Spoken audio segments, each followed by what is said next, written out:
وسهلا بكم يا أصدقاء في درس جديد من دروس تعليم برنامج انكسكيب البديل المجاني لبرنامج ادوبي إلستريتور. وفي درس النهارده هنتكلم عن حاجة اسمها الفلترز أو الفلاتر، فيلا بينا نبتدي. وأنا متأكدة 100% إن درس النهارده هيعجبكم جدا جدا جدا، لأن هتشوف في البرنامج النهارده حاجات مختلفة. فيلا بينا نبتدي. واول حاجه هعملها بعد ما فتحت برنامج انكسكيب بالشكل دوت، هجيب مثلا الشكل بتاع المربع دوت وهرسم كده هنا مربع باللون دوت، وهجيب كمان الرسمه بتاعه الدايره وهرسم برضو دايره عشان نشرح عليها الاشكال. وممكن مثلا ارسم عندي نجمه بالشكل ده، والنجمه هضغط عليها دبل كليك بالشكل دوت عشان يظهر لي المنظر اللي انتوا شايفينه قدامكم دوت. وهغير شويه في شكلها، وده اتكلمنا عليه بالتفصيل في الدرس بتاع الشيبس. هغير بقى الالوان بتاعه الاشكال بتاعتي، مثلا النجمه دي حابه ان انا اديها لون اورنج بالشكل دوت، الدايره ديت مثلا ممكن نديها درجه لون اخضر. ويلا بينا نشوف الفلاتر اللي عندنا ديت بتعمل ايه. مبدئيا كده الفلاتر او الفلترز ديت بنجيبها منين؟ بنجيبها من القائمه هنا بتاعه فلترز بكل سهوله. مجرد ما اضغط القائمه بتاعتي ديت هلاقي فلترز كتيره جدا اقدر اختار منهم اي فلتر عاجبني. يعني مثلا لو جيت ضغطت هنا كده على بيفلز هلاقي فتح لي من القائمه ديت فلاتر كتيره قوي. مثلا هلاقي عندي فلتر اسمه باتن دوت بيخلي لي الشكل اللي انا مختاراه زي الزرار. بصوا مجرد ما طبقت الفلتر بقى الشكل بتاعي عامل ازاي. خلونا مثلا نختار الشكلين دول كمان كده ونضغط فلترز ونختار الفلتر اللي هو بتاع باتن. هلاقي الفلتر عندي بقى عامل بالمنظر اللي قدامكم دوت مثال لفلتر من الفلاتر اللي موجودة عندنا. طيب بكل بساطة لو انا حابة ان انا اشيل الفلتر دوت هعلم على الاشكال اللي انا حابة ان انا الغي من عندها الفلتر. ومثلا انا هنا هعلم على 3 اشكال، فانا ضغطة شيفت كده هختار ال3 اشكال، ومن قائمة فلترز هاجي هنا كده واضغط ريموف فلترز. والمرات دي بقى هختار الفلتر من هنا كده من بيفلز، وهختار من هنا كده مولتن ميتال، يعني كده المعدن اللي سايح بالشكل دوت. طبعا الفلاتر ديت اقدر ان انا اتحكم فيها زي ما انا عايزة، يعني دوت كده الفلتر بس هو التأثيرات بتاعته موجودة بدرجة معينة. طب انا عايزة اتحكم في الفلتر دوت هتأكد ان انا مختار الشكل اللي انا عايزة اتحكم فيه من القائمة بتاعت فلترز بالشكل دوت. اختار من هنا فلتر اديتور، هتفتح لي الويندو دي بالشكل ده. طبعا الويندو دي زي ما اتكلمنا قبل كده اقدر ان انا اسحبها واحطها هنا كده لو انا عايزة اشتغل بيها وهي موجودة هنا، واوسعها معايا بالشكل دوت، او اضغط على ال3 نقط دول واقفلها، او اضغط على ال3 نقط دول تاني كده وافتحها. اقدر برضو ان انا اخرجها كويندو منفصلة بره مرة تانية عن طريق ان انا اضغط هنا كده على السهم دوت واضغط على موف تاب تو نيو ويندو، هلاقيها خرجت لي هنا تاني بالشكل ده.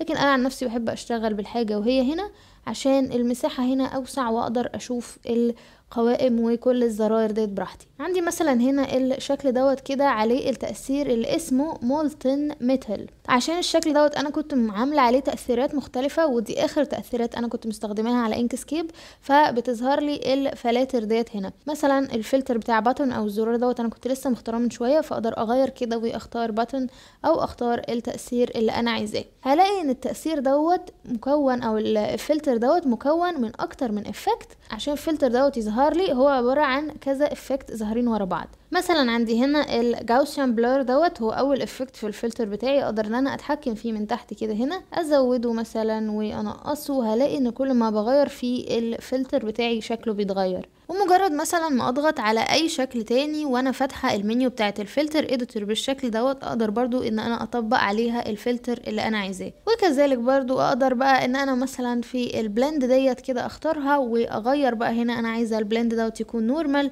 عايزاه مالتيبلاي بالشكل دوت، عايزاه داركن، كل حاجه هختارها هلاقي ان هو بيغير لي في الشكل بتاعي تماما. وهلاقي ان عندي اوبشنز كتيره جدا موجوده، كل اوبشن منهم وكل حاجه هختارها هتعمل لي حاجه جديده. كمان في بعض الفلاتر لما بضغط عليها مش بتطبق لي على طول وبيطلع لي جنبها كده زي ويندو، زي مثلا الفلتر دوت اللي موجود هنا كده في القائمه بتاعه تكستشر اللي اسمه انك بلوت. لما اضغط عليها تطلع لي الويندو ديت كده. هنا في حاجات اقدر اتحكم فيها مثلا زي الفريكوينسي والفاريشن وحاجات تانية كتير، وانا بتحكم فيها اقدر ان انا اشوف اللي بيحصل هنا لما اعمل تشيك كده على لايف بريفيو. يعني يفضل ان انا اضغط كده على لايف بريفيو دوت الشكل اللي ظاهر لي، والحاجات الاوبشنز دي الاختيارات بتاعتها. مثلا اقدر ان انا ازود الفريكونسي واستنى شوية، هلاقي ان الفريكونسي هنا او الفلتر نفسه شكله اتغير.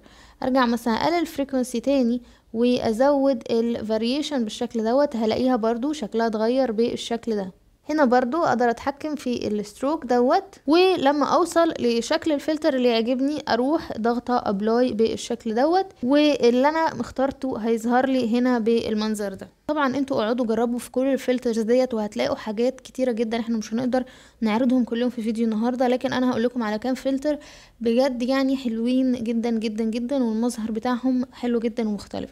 من ضمن الفلترز ديت الفلتر اللي هنا كده في تكستشر اللي اسمه بارك دوت، اللي هو زي اللحاء كده بتاع الشجرة. لما نعمله بالشكل دوت بصوا المنظر ظاهر عندي عامل ازاي. خلونا بقى نختار مثلا كده لون بني، بس يكون ايه بني افتح شوية كده زي لون الشجرة. بصوا المنظر بجد يعني حاجة تحفة، وخلوني اقرب لكم كده منه. الكواليتي حلوة جدا. لو احنا بنعمل تصميم، التصميم دوت مثلا في رسمة شجرة عايزين نحط المؤثر دوت عليها، موجود بجد شكله فظيع. كذلك برضو الحاجات اللي احنا بنحط عليها الفلترز ديت بتظل editable او قابلة للتعديل. يعني انا اقدر ان انا اخلي دوت عريض بالشكل دوت، اقدر ارجع مثلا تاني اخليه رفيع، اقدر اغير فيه زي ما انا عايزة، اقدر ان انا اضغط هنا كده كليك بالشكل دوت واغير في شكله زي ما انا عايزة وزي ما انا حابة. اقدر كمان ان انا اغير في الزوايا اللي هي كانت بتاعة المربع نفسه بحيث ان هو يقلب بشكل دائري او ارجعها زي ما كانت. كمان من الفلترز اللي حلوة جدا اللي موجودة هنا، ننزل كده تحت عن تكستشر وهنلاقي فلتر اسمه اورجانيك.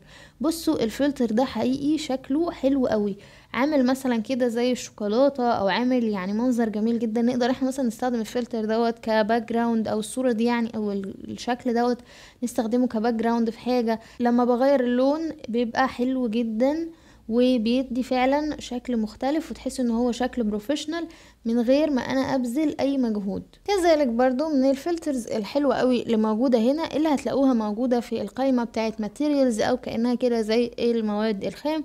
هتلاقوا مثلا هنا حاجة اسمها ليزرد سكين او زي الجلد كده، هتلاقوا شكلها عامل بالمنظر دوت. وهتلاقوا بقى فلاتر تانية كتيرة. بص كل ما بغير اللون كل ما الفلتر شكله بيختلف تماما وبيبقى حاجة يعني بصراحة واو. تاني بقى ميزة موجودة هنا في انكسكيب، وديت حاجة مميزة جدا بالنسبة للفلترز، ان الفلاتر مش بس بنقدر نطبقها على الاشكال، الفلاتر كمان نقدر نطبقها على الحروف او التكست او الكتابة. اختار من هنا كده الاداة بتاعت التكست وهضغط هنا كده، وليكن مثلا هكتب تحفة بالشكل دوت، وهختار مثلا ليها يكون لونها غامق بالشكل دوت، وهكبرها كده وانا ضغطة كنترول عشان ما تبصش وانا بكبرها، واحطها هنا كده في النص. ومن الفلترز بقى اجي هنا عند بيفلز واختار مثلا الفلتر اللي هو بتاع باتون. بصوا الشكل بقى عامل ازاي، بقى شكلها حاجة حلوة واحترافية، ونقدر ان احنا مثلا نعمل بيها تصاميم بقى زي اللي بنعملها على التيشيرتات، واللي هي التصاميم المعتمدة عموما على الكتابة. ومثلا لو اخترت لها بقى اي لون تاني فلسه النص معايا editable عادي خالص. اقدر من هنا مثلا كده ان انا ازود اي حرف او انقص اي حرف، الموضوع قابل للتعديل تماما. اقدر اطبق عليها اي فلتر من الفلاتر اللي موجودة هنا. مثلا خلوني الاول بس اضغط كنترول زد عشان ارجع الكتابة بتاعتي زي ما كانت، واطبق فلتر جديد من غير ما يكون الفلتر القديم لسه له تأثير. ومن هنا كده من overlays ديت كده هختار مثلا الفلتر بتاعي يكون اسمه كروس نويز، هلاقيه عملها لي منقطة بالشكل دوت. وطبعا اقدر اتحكم كذلك في الفلتر بتاعي عن طريق ان انا اتحكم بقى في الاوبشنز اللي موجودة هنا، واتحكم مثلا النويز دوت عايزاه يكون عامل ازاي بكل الاوبشنز اللي هنا. حتى هتلاقي هنا مثلا عايزاها تربلانس مثلا، خلونا نجرب تربلانس كده، هلاقيها شكلها اختلف برضو كذلك. ودي كانت كل حاجة لدرس النهاردة بالنسبة للفلترز. عايزاكم بقى انتوا تقعدوا كده وتجربوا الفلترز اللي موجودة ديت، وتقولوا لي ايه هي الفلترز المفضلة او الفلترز اللي عجبتكم قوي بالنسبة للفلاتر اللي موجودة في برنامج انكسكيب. طبعا البرنامج مجاني تماما، كل الفلاتر اللي موجودة ديت نازلة مع البرنامج مجانية، ومفيش اي حاجة في الشغل ده كله بفلوس. دي كانت كل حاجة لدرس النهاردة. لو درس النهاردة عجبكم ما تنسوش تعملوا لايك وسبسكرايب وتفعلوا الجرس وتختاروا اول عشان يوصلكم كل جديد. كمان تابعونا على المدونة فيسبوك تليجرام وانستجرام، هسيب لكم كل الرابط دي تحت في صندوق الوصف. والى اللقاء في فيديو جديد ودرس جديد، دمتم بخير، باي باي.